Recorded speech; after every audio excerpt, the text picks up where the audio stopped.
Bonjour et bienvenue pour un nouveau Café La Rep, un Café La Rep au cinéma Le Méliès, avec à mes côtés Xavier Le Faller. Bonjour Xavier. Bonjour. Bon, Xavier, directeur général du festival Rock Viston du 9 au 14 novembre. Et cette édition pour la 15e, la 14e, pardon, 14e. c'est le gros coup. C'est le gros coup, c'est l'alignement des étoiles. Voilà. Après le Covid, une année un peu difficile, une dernière édition un petit peu allégée. Là, on voit plus large, on voit plus gros, on y voit plus clair aussi. Et surtout, ce qui nous fait plaisir, c'est que beaucoup d'invités vont venir et vont passer les frontières pour venir nous rencontrer. Beaucoup d'anglais. Il y a pas mal d'Anglais cette année, c'est vrai, des Américains aussi, un Marocain aussi, donc voilà, et des Belges qui vont venir aussi. Donc on va dire que ça prend une dimension internationale. On va parler donc de la première journée du festival, la première soirée. Julian Temple en invité pour présenter son dernier film. Julian Temple, c'est très symbolique pour nous, puisque la première année de Rock Viston, en 2007, il y avait deux films de Julian Temple. Un sur les Clash et un sur Glastonbury, c'est ça? Exactement, et donc c'était la même année. Et puis c'est vrai que moi, c'est quelqu'un que j'ai découvert quand j'étais adolescent, avec un film sur les Sex Pistols, que je regardais en VHS à l'époque. C'est vrai que c'est quelqu'un qui a accompagné pas mal de groupes, hein. Il a tourné avec Rolling Stones, At the Max, c'est un film dans les années 90. Il a tourné avec David Bowie, une comédie musicale qui s'appelle Absolute Beginners. Il y a un lien évident avec la musique, hein. Toute sa carrière est basée sur la musique et il a fait aussi pas mal de clips. Et ce qui nous intéressait, c'est d'avoir comme ça des artistes un peu protéiformes, dont Julian Temple fait partie, en ayant abordé pas mal de choses. Il illustre parfaitement la devise du festival, c'est on écoute le cinéma et on regarde la musique. Voilà, exactement, c'est un petit jeu de mots, mais qui signifie qu'effectivement, la musique, c'est pas que de l'écoute. Pour nous, Rock Viston, c'est aussi la culture rock, la culture musicale.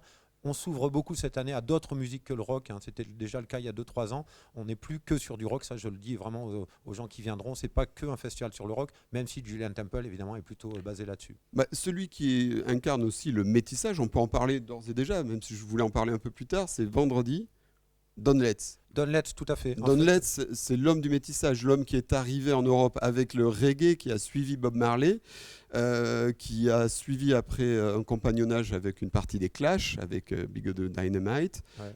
et qui sera là aussi, lui. Et il sera là et c'est phénoménal parce que Don Letts, c'est quelqu'un qui a un touche-à-tout. Pour nous, ce festival, c'est vraiment ce genre d'invité qu'on veut. C'est pas forcément des gens qui parlent à tout le monde. C'est pas Iggy Pop, c'est pas Mick Jagger, mais c'est des passeurs. C'est des gens qui ont fait passer des messages, qui ont fait passer de la musique, qui ont transmis la musique et surtout qui font effectivement du métissage à la fois musical, mais également dans la culture qu'ils ont apporté. Pas mal de métissage à la fois dans le cinéma, dans l'image. Don Letts, c'est quelqu'un qui fait de l'image, qui a tourné en Super 8 les premières images du punk et qui a tourné d'ailleurs les premières images de Sean McGowan, tout jeune, quand il allait voir les Sex Pistols et qu'on retrouve dans le premier film de Julian Voilà, Temple. et hop, on revient mardi parce qu'on va balayer. Donc, j'ai des antisèches pour dire qu'il y a 23 longs métrages internationaux, 10 courts métrages, 22 clips, 2 expositions, dont le vernissage a lieu mardi soir, 5 concerts, 2 ciné-concerts, 3 conférences, un salon du disque et 28 invités du monde entier.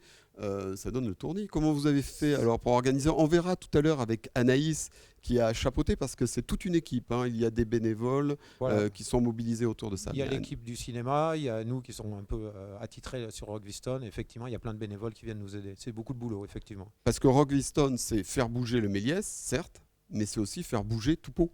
C'est un peu l'idée de ce titre, Pau et même l'Aglo, puisqu'il y a des choses qui Oui, se même passent à l'Aglo. Bière, L'Aglo etc. est partenaire, donc il ne faut pas la vexer. Voilà, c'est organisé par le Méliès avec des partenaires. C'est-à-dire qu'il y a plein d'événements qui vont se passer à la centrifugeuse, à Ampli, à la médiathèque, chez Bachi Bouzouk. Donc on a plein de lieux comme ça et plein de partenaires qui nous aident à ce que Rock Viston ne soit pas juste un festival de cinéma, mais également un festival avec des concerts, des expos, des conférences et des choses pour lesquelles nous, on n'a pas forcément les capacités d'accueil ou les compétences. Et donc c'est des gens qui viennent nous aider à faire de ce festival un vrai festival musical et cinématographique. Bon, pour se retrouver on peut dire dans la jungle du programme, un site internet, rockviston-po.fr. Aussi, on peut regarder la République des Pyrénées qui fait Tout à écho fait. de Ouais. l'actualité. Vous donc, le rendez-vous, premier film marquant, celui de Julian Temple, le titre. C'est Crock of Gold, c'est un film sur Shane McGowan, donc le leader des Pogs, qui a donc une vie assez tumultueuse, qui a accompagné à la fois la musique irlandaise, puisque c'est très important dans le film, et il y a toute une partie sur la tradition, et également évidemment le mouvement punk, puisqu'il a transformé la musique irlandaise en chanson et musique punk, évidemment en accompagnant tout un mouvement dans les années 80-90. Avec un autre guitariste dans le film, Johnny Depp. Il y a Johnny Depp, effectivement, qui est producteur du film. On l'a invité Johnny Depp, mais bon, il n'a pas donné de réponse parce que voilà, c'est Là, quelqu'un qui a ses prix. vous avez créé l'émeute devant le Méliès. Ouais, on aurait pu créer une émeute, mais enfin, Johnny Depp est très ami avec Shane McGowan. C'est quelqu'un qui aime beaucoup le rock, hein. Il est ami avec Jarmusch, avec Iggy Pop, donc c'est quelqu'un qui a vraiment, même s'il est dans des films, des blockbusters, c'est quelqu'un qui a toujours eu une passion pour le rock. Et c'est vrai que c'est par son biais que Julian Temple a pu faire le film également avec ce personnage un peu inaccessible de Shane McGowan. L'autre rendez-vous, Don't Let's, l'heure et donc Alors Don't vendredi. Let's, c'est une soirée qui commence à 20h avec le film Rebel Dread qui est consacré à Don't Let's. Et un Et DJ Don set, Letts, surtout. voilà, et Don Letts va témoigner après le film. C'est génial de voir un film sur quelqu'un et de dire bah voilà, ce quelqu'un il est là, il traverse l'écran et maintenant vous pouvez le voir en vrai. Même si je suis pas un fan de starification, c'est quand même important pour le public à Pau C'est d'avoir une quelqu'un. icône. Voilà, c'est une icône. Une icône qu'on pas peut que pas que approcher, et ce n'est pas seulement une icône musicale, c'est une icône culturelle au sens large, et c'est culturel, un peu le sens du festival Rockviston. culturel, voire politique, hein. C'est Oui, quelqu'un qui a beaucoup combattu le racisme et qui malheureusement voit que ses combats sont toujours un petit peu d'actualité.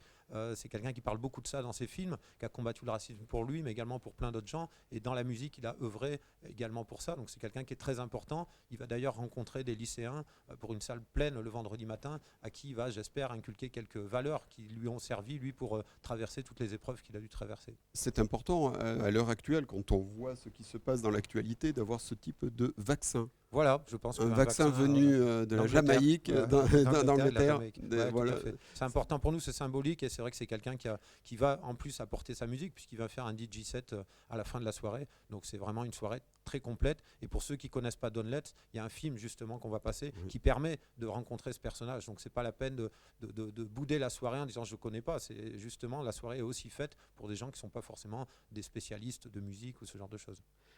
Parmi les autres événements de Rockviston, lesquels nous conseillez-vous? Alors, vous allez tous me, Ouais, me le clairement. dire, mais allez, une petite sélection. Il y a des premières françaises, notamment un film sur Paul Motian, qui est un batteur de jazz, célèbre batteur de jazz. Le réalisateur va venir des États-Unis avec sa femme, qui est la productrice du film, pour parler du film pour la première fois en France. Ça, pour moi, c'est un gros événement. Que des Américains viennent à Pau pour présenter un film qui n'est jamais passé ici, sur un batteur qui n'est pas forcément connu du grand public, mais qui est un batteur très influent dans le milieu du jazz. Pour moi, c'est très important. Il y a un autre réalisateur qui vient présenter un film pour la première fois en France aussi, qui s'appelle Hop Cop, un algorithmique opéra, qui parle d'un compositeur qui s'appelle David Kopp, qui a créé dans les années 80 un opéra avec des algorithmes.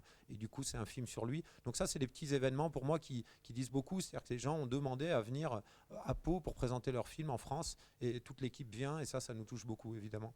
Mais merci beaucoup, Xavier. De rien. Et très bon festival. On Merci. essaiera de le suivre. Ok. Et bonne route pour la suite. Merci beaucoup. Bonjour Anaïs. Bonjour. Alors, vous vous occupez de l'organisation du festival, pour rappeler que c'est toute une équipe qu'il y a derrière les organisateurs. Oui, alors moi, je m'occupe surtout de la partie communication. Il y a aussi de la logistique, donc tout ce qui va être installation du chapiteau. Le grand chapiteau devant le Méliès, c'est vous. Exactement. Enfin, bon, c'est pas que moi, mais Ouais. On voilà, a vu, enfin, c'est pas vous qui chercher avez des monté. Mais... partenaires, chercher voilà, de quoi le meubler. Voilà. Et puis après, je m'occupe aussi de la partie bénévole, donc recrutement des bénévoles, planning.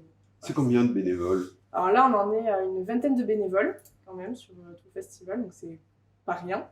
Et donc là, je suis en plein dans les plannings en ce moment, donc c'est un peu le casse-tête, mais ça va aller. Et c'est vous qui vous occupez aussi de l'image du festival. Oui, si, Voilà. du coup, on est sur les réseaux sociaux, donc Facebook, Instagram. Du coup, je m'occupe, voilà, je crée des visuels, des événements. Voilà, enfin, je partage des stories. Voilà. Et alors, une question piège. Quel est votre coup de cœur pour ce Rockviston 2021?